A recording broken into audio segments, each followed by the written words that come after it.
Hello, everyone. I hope you're all excited to be with me today. I am particularly excited. I don't know if maybe there might be some of you on the call today who were at my session last year, and it was extremely brilliant. So I'm expecting a wonderful day today. Um, so I'll first of all start off. Thanks for putting the slides on the screen. And the title of my session is Mentors: How to Seek Them Out and Maximize Their Support. And what this session would really be about is seeing how we can explore strategies for finding and leveraging on mentors. Some of you might already have mentors, and some of you might be looking for mentors. So next slide, please.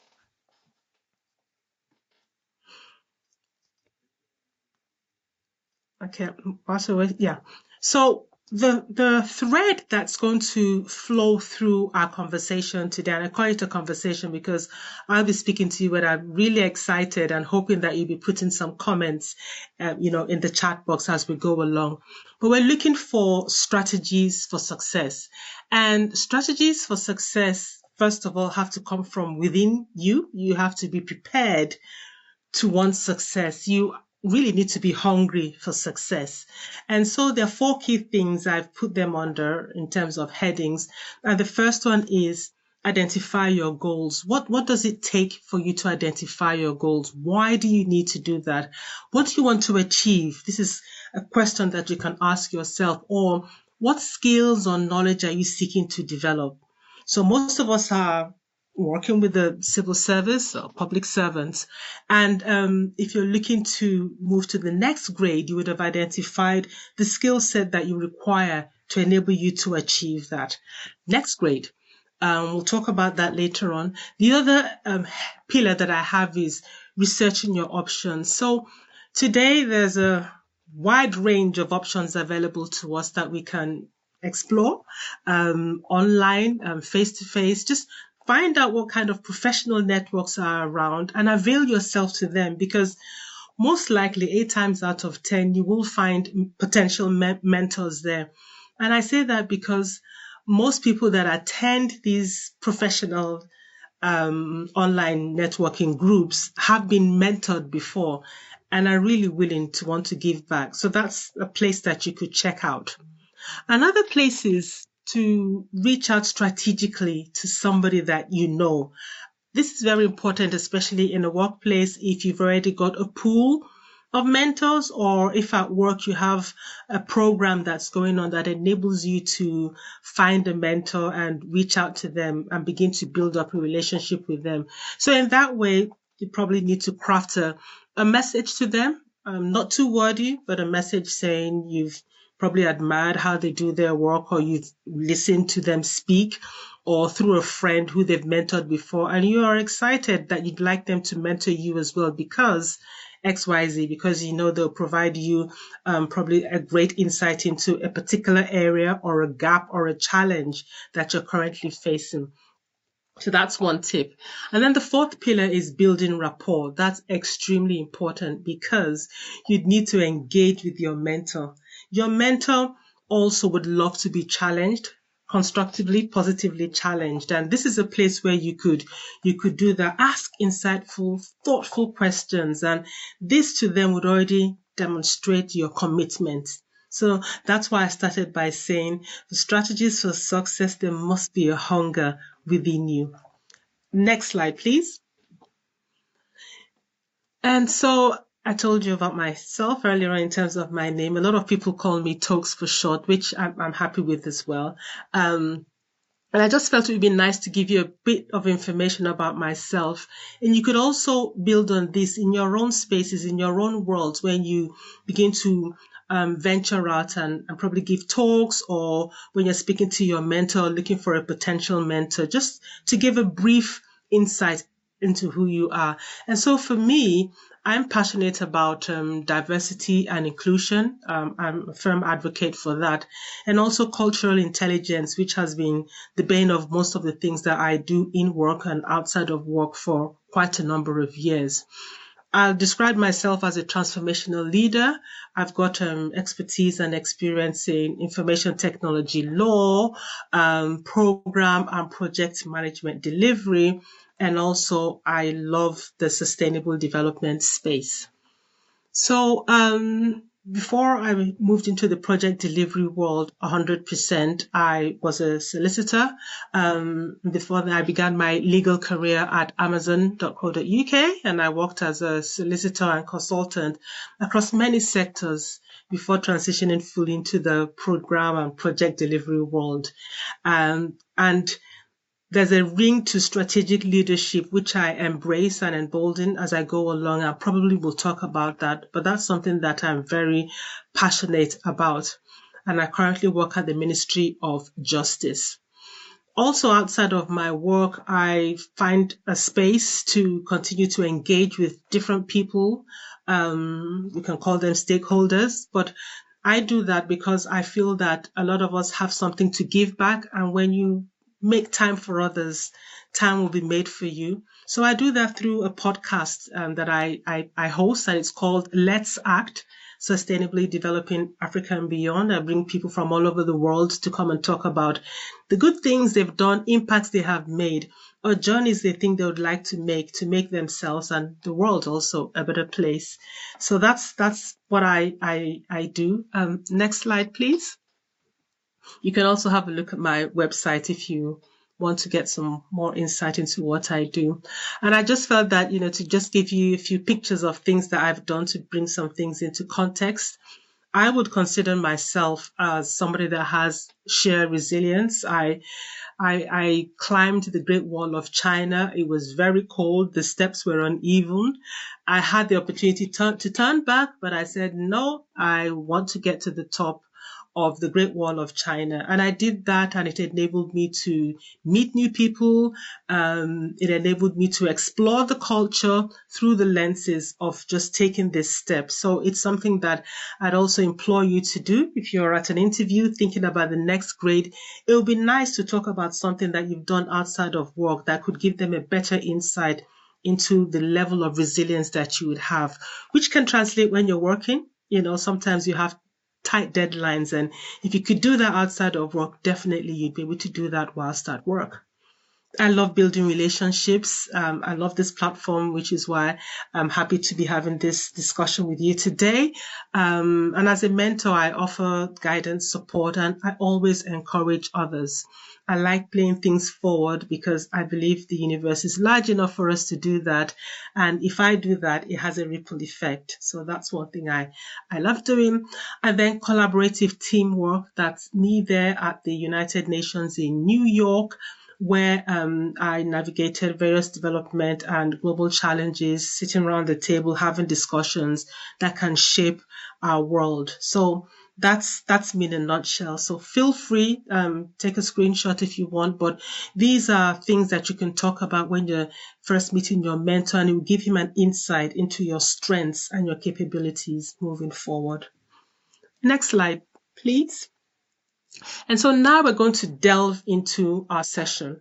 And this slide is titled The Power of Mentorship. Now, I'd say there's power in mentoring, and power actually comes from both sides, like we talked about earlier on. You being willing, you having the strength, the resilience, and then you bringing in a mentor that can align with where you're going.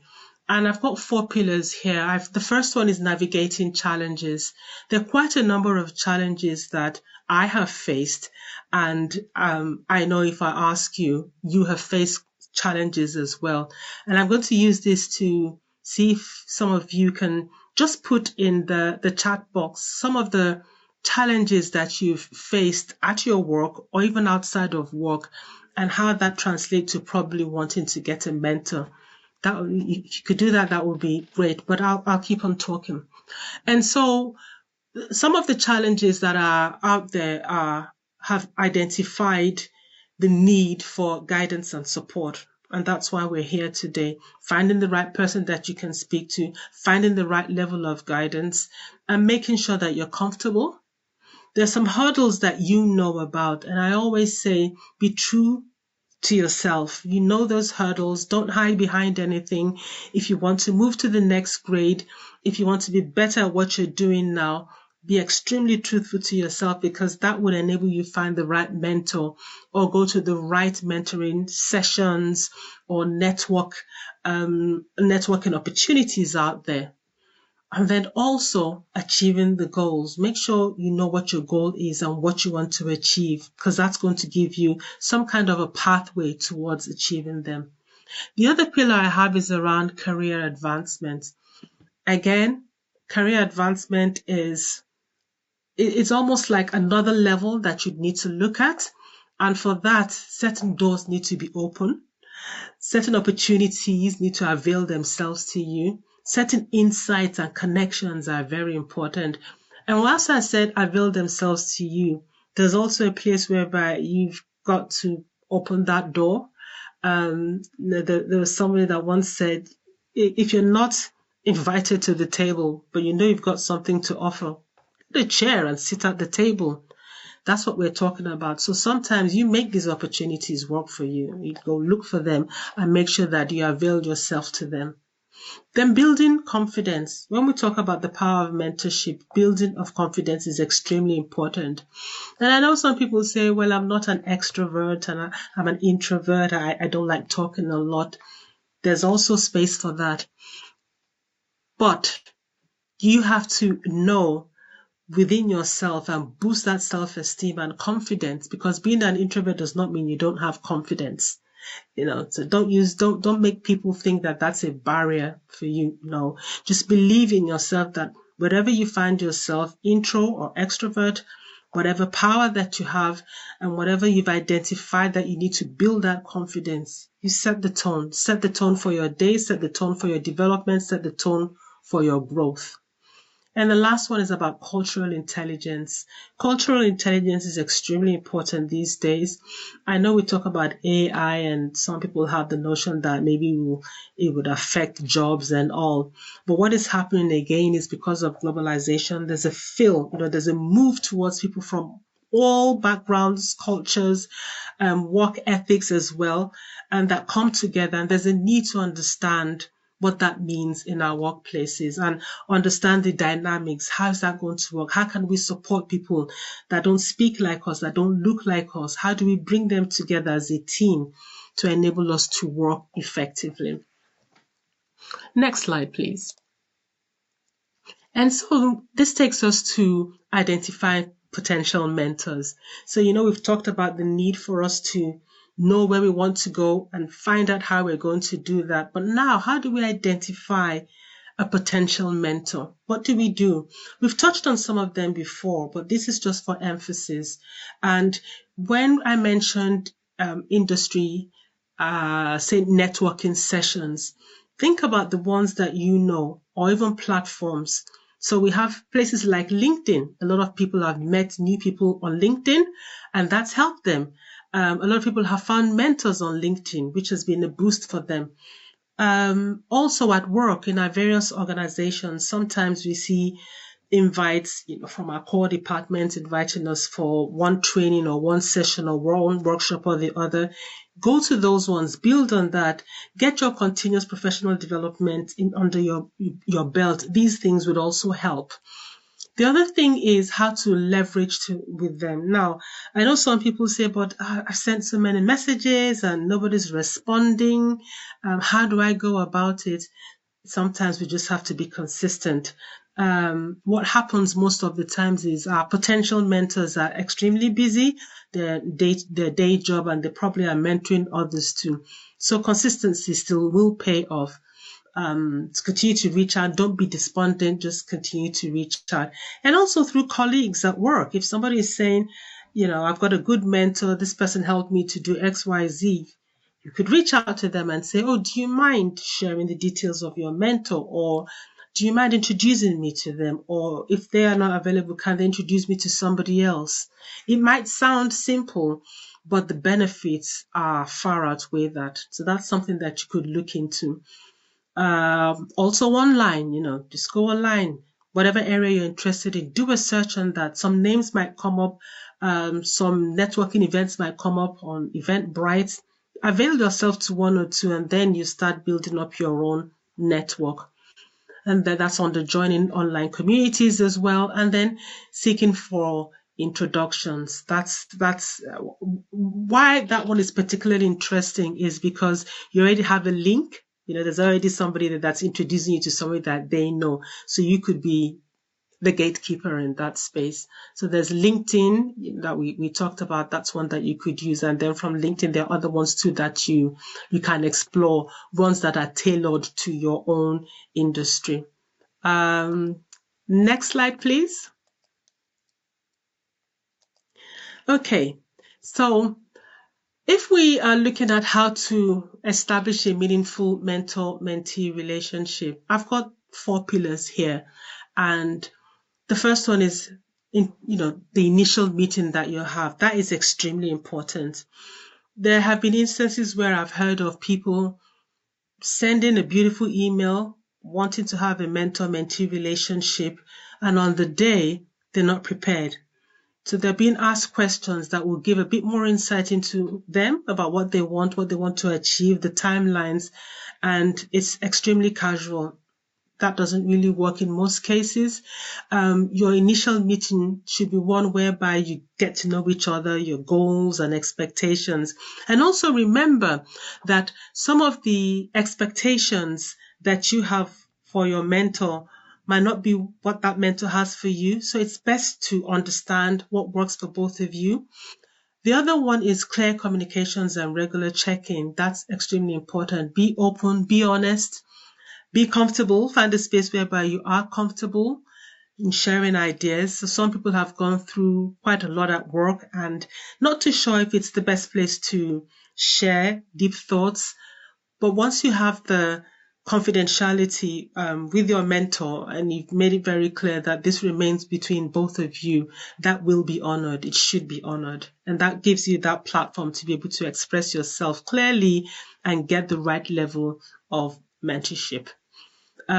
Also, make sure you make a note anytime you have your meetings, have a progress tracking and feedback session. You could use that to build up on your skills and to make you better where there are any gaps. And the last pillar is making sure you have SMART goals and make sure they're time bound. Your mentor, as I said earlier, might be extremely busy. So if it's a 2-month mentorship program you want, make it very clear. Break down what you want to happen either every other week or every day. Have your check-ins, get that agreed, and then respect each other's time and perspectives. Next slide, please.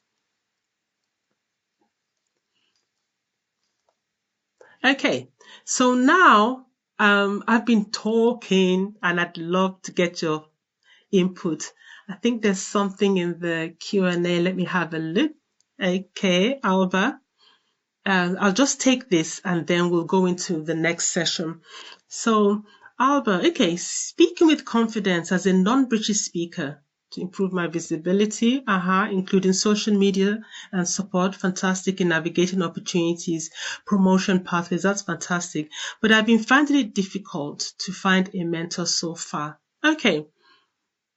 Now, Alba, I know you said you do all this, but as a non-speaker, you've been finding it a bit difficult to get a mentor. Are there other things that you think, we could put into play to see how you could get a mentor? So sometimes if you're finding it difficult through one platform, the other thing that you could do, that you could look at really, is looking at your network. So your family and friends. You could start off through that way and get them to give you some holistic feedback. Get that from them, even if it's relating to promotion pathways. I found that, and that's worked for me. Even sometimes when I go out with my friends, we're talking and I'm saying, oh, by the way, has this happened to any of you in your workplaces? And I find out that somebody would say something that I can take on board that can help me. So that's one thing you can take away. But Alba, I'm open for you. You've got my name. Please send a message to me if you will. Find me on LinkedIn and I can make some time for you so that we can go through the options that you've explored and probably we can find out why that has not happened yet. You're welcome. All right then. So let's go back to this because like I said, I'd really like you to interact with me. Now, This is it. You're welcome, Alba. Okay. So I've got 4 groups here. I know we won't have time to split us up into groups, but what I'd love for you to do is to have a look at what I have in terms of the speed mentorship activities. And we'll start with group 1, which I'd love everybody to start off with. And the title is a storytelling session. So I'd like you to share with me any personal stories about how mentorship has shaped your careers. That's if any of you have had a mentor before. How has that helped you? That would be helpful for me to see. And I also believe other people that are on the call would also probably find some inspiration from what you have. So can I give like a minute or two for everyone to just put pen to paper if you've been mentored before and say how that has helped you? That's one. The next one is mentor match game. Okay. Mentor match game. So for that one, I'd like you to think about your career inspirations and then share with me and the group any key qualifications or qualities that you're looking for in a mentor. What would you like? What kind of skill set would you like your mentor to have? Good communication skills, stakeholder engagement, teach you about risk management. Let's see what you have. Then the third question is around maximizing your mentor support. And we mentioned earlier on that if you could share how mentorship has shaped you. If there's anybody who has benefited from mentorship, and I'm going to add on to this, and has gone on to help somebody else, please share. That would be nice. And then the fourth one is about critical skills. We did this with a face-to-face audience, but if there's any difficult conversation that you've had or somebody has had, feel free to share that and then we can just have a look at it and talk about that. Okay, so that's what that is about. So I'm just giving you like a minute or two to put something in the chat box.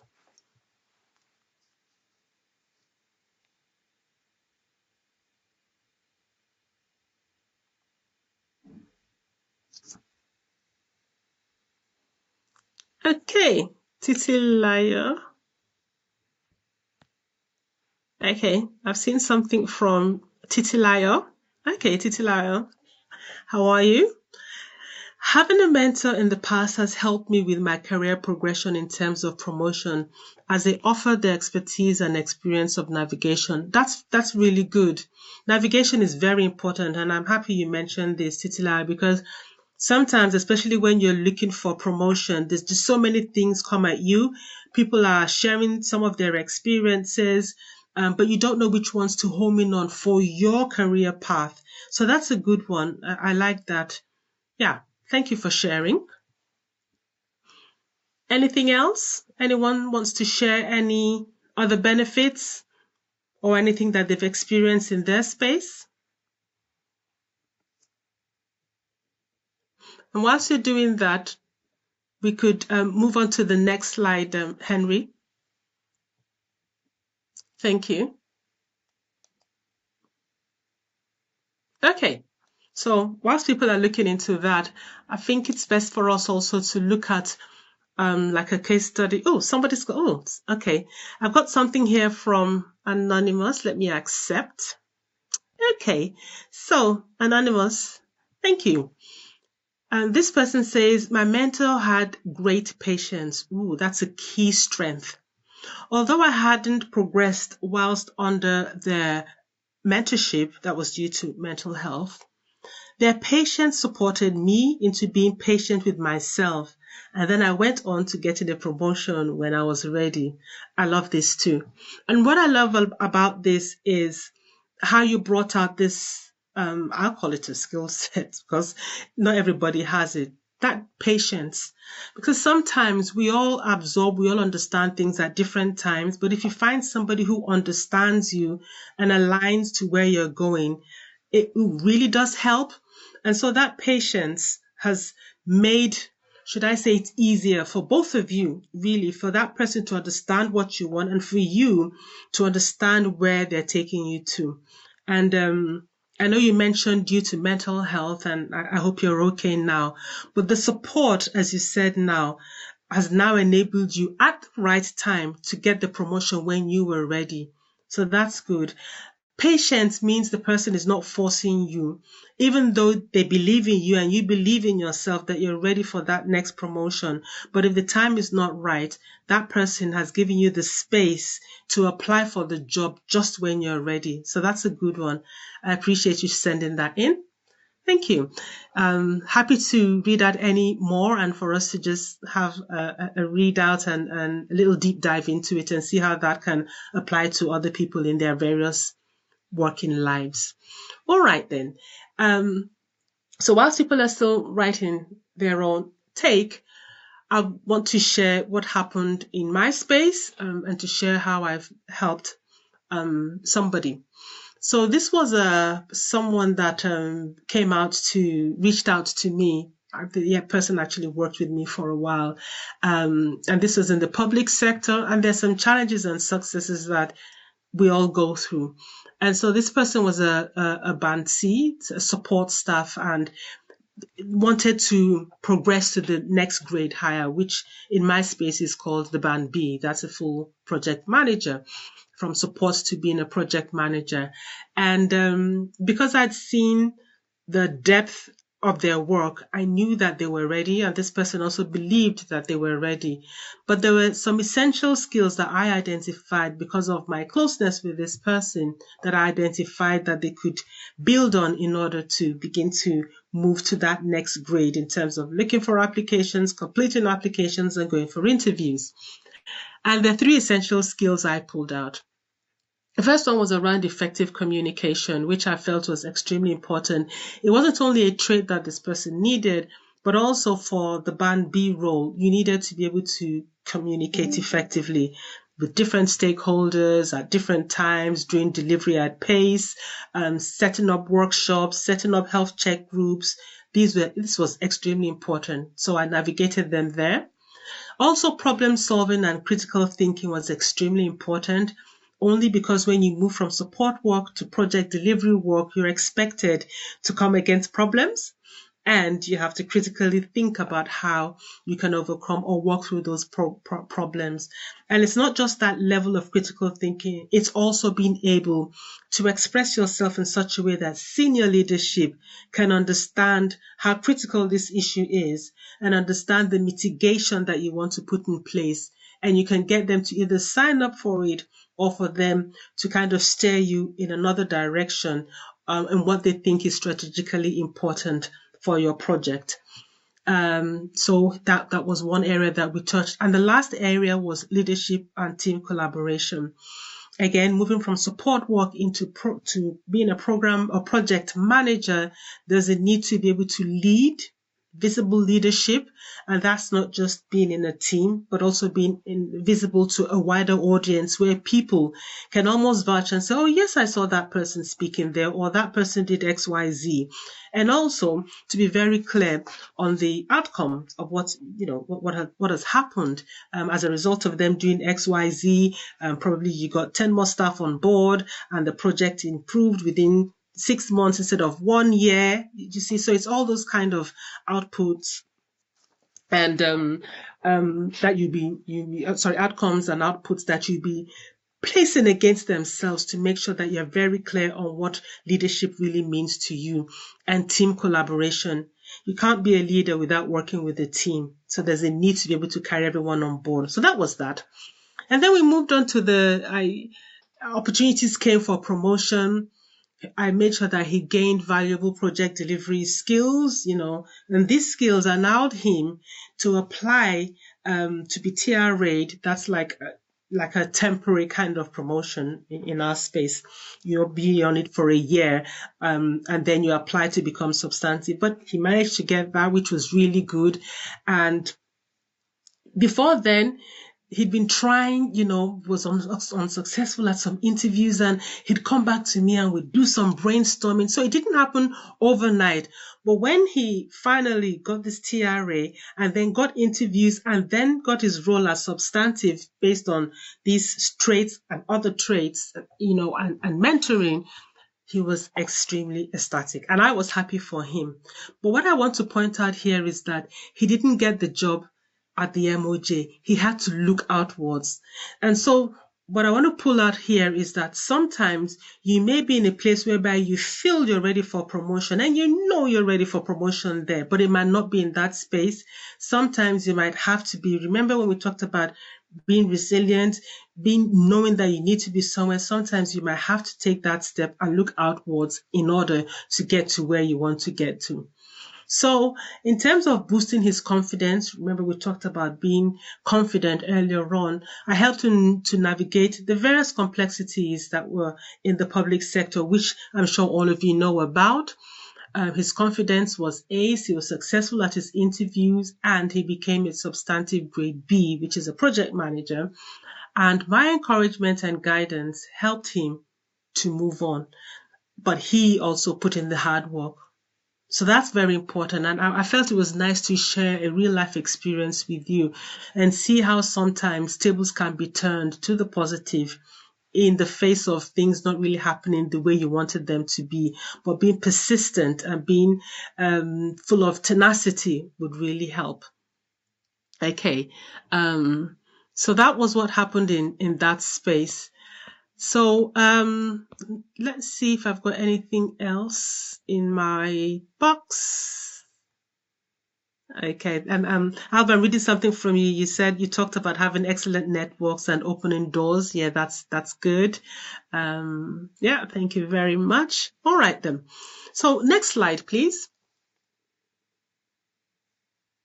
So we've already talked about so many nuances around good mentors and all, and this is really just a recap.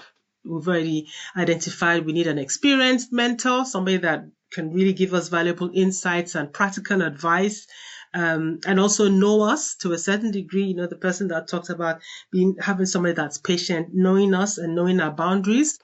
Being supportive, irrespective of how things pan out, being supportive, being approachable at all times, and providing encouragement when we need it, and also being true to us.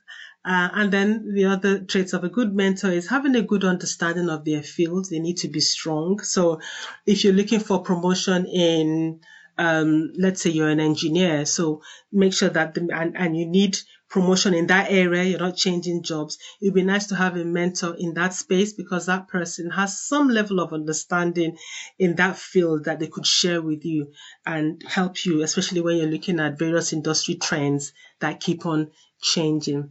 All right, then. Next slide, please. Here. Okay, so here is just a little recap about cultural intelligence. You'll be hearing a lot about that soon if you don't already hear about it in your respective workspaces, but it helps to break down communication barriers. It helps you to recognize the cultural diversity and also power dynamics that work in various workplaces. You know, we talk about diversity and inclusion. We also talk about having the ability to come to a table irrespective of who you are, what you believe in, and being heard and feel valued and being listened to. That's where cultural intelligence comes into play. Next slide, please. All right, then. So we'll be moving on to closing up, wrapping up pretty soon now. And the things that I'd like you to think about in terms of closing out on this is think about your goals. What goals do you have? How do you want to reach those goals? How do you want to attain those goals? Who's going to help you? How do you connect with the right people? How do you build and nurture a relationship that's going to help you? And remember, mentorship, it's two ways. It's not just about you. It's also about the mentor. So being very clear on how that works. And also the next slide, if there's some key takeaways that I'd love you to go with, it's first of all, embrace mentorship. It offers valuable guidance and support for your career growth. That's very important. Don't shy away from it. If you feel you're shy, go online, look for tools, look for information that can help you build up this strength so that you get the right level of support that you need at the right time. Make sure that you have strategic connections, the right people, go to the right spaces and get the right level of people that can guide you, that you can share your goals and your inspirations and aspirations with. Sometimes your aspirations might be good for a particular time, like 5 years ago would have been good. But as industry and global trends shift, you might need to change those aspirations to be in line and make yourself relevant. And if I want to dwell on that a little bit, when I talk about strategic connections, if you look at where the world is going now, everything seems to be moving into AI, artificial intelligence. Make sure you align yourself with that. I know there might be some resistance to AI. A lot of people would probably resist it. But there comes a time when you know that since the government has signed up to this and they have so many projects that are going out in that space, transformative projects that are aligned to this new wake, then I think it's something that you can consider. See how you can understand what AI means, what the governance means, how does it apply to cross-government bodies, how do you understand what data means, what does data mean to you, what does it mean to your organization, what's data protection. There's so many things that you can think about. A lot of government bodies are now using Copilot, some are using ChatGPT. What does that mean to you? How can you leverage on that? Can it help you get your work done much quicker or not? Are you making sure that you're complying with all the rules and regulations around using these co-pilots and ChatGPT tools? These are things that you could use to better yourself, even looking for mentors, even looking for skill sets that you think can set you apart from others. These are platforms that are here to stay. So have a look at them. Make sure that you work within your government or your organization's parameters in terms of making sure that whatever security measures they have in place, you're abiding by them. So that's one of the things that I felt it would be nice to mention there when you're talking about strategic connections. And guess what? If they're not even thinking about certain things, you do your research and go to your boss and say, I've been thinking about, moving sideways or moving upwards, and I've noticed that a lot of people are not really talking about AI. The AI adoption here seems to be really low. I'd like to introduce a few things to you. And doing that, you're setting yourself apart from the rest of the people that are in your team because you've brought in an idea that probably they've been thinking about but haven't had the time to give it enough thought space. So that's where you can show how different you can be and how ready you are for the next move. We talked about effective communication, which is extremely important. You need to establish a good and strong, respectful bond with your mentor. And also a growth mindset. We just talked about AI. There might be other things in your area, other new departments being set up or things going on that you may have a voice, and that voice will set you apart from others. And the next slide, please. The next slide is just talking about next steps. If you want to connect with me, I mentioned it to Albert and Titila if you want to as well, and others that are listening. I'm on LinkedIn. You can just send me a message and say, we talked about this at the Ethnic Minorities into Leadership program, and I'll be 100% willing to see how I can support you or point you in the right direction. And also, you can find me on YouTube. I've done some bits and bobs that are there. But there's a quote that I always have at my forefront. There's one by Nelson Mandela and says, "A winner is a dreamer who never gives up." So I want you to never give up. Continue to aspire, inspire yourself and get to where you want to get to. And also, if people are saying no, believe you can. Give yourself that chance to prove that you can. The other quote I have is by Maya Angelou. She was a renowned woman, but her work lives on. She says, "I can be changed by what happens to me, but I refuse to be reduced by it." So again, sometimes we find ourselves in spaces whereby if we're looking at the diversity and inclusion and even cultural intelligence, sometimes those are not really looked into and applied as effectively as they should. But remember, if you're going by this quote, these things can happen, but it shouldn't reduce you. Know who you are, stand by who you are, believe in what you are and what you can do, and keep on pushing boundaries in a healthy way.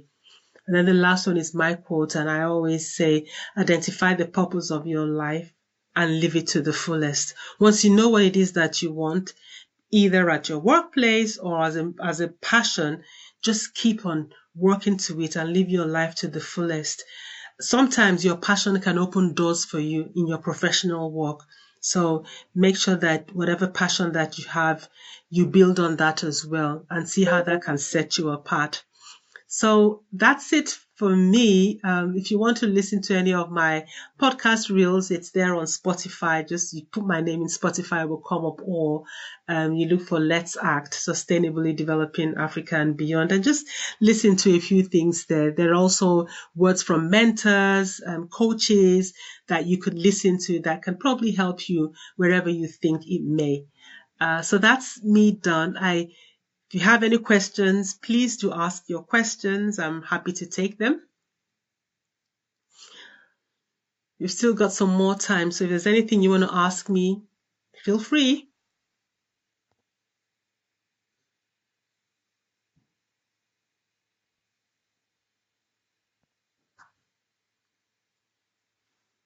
Okay, Henry. So I've given some time for people to ask questions, but in the absence of any questions, I'm happy to round this up.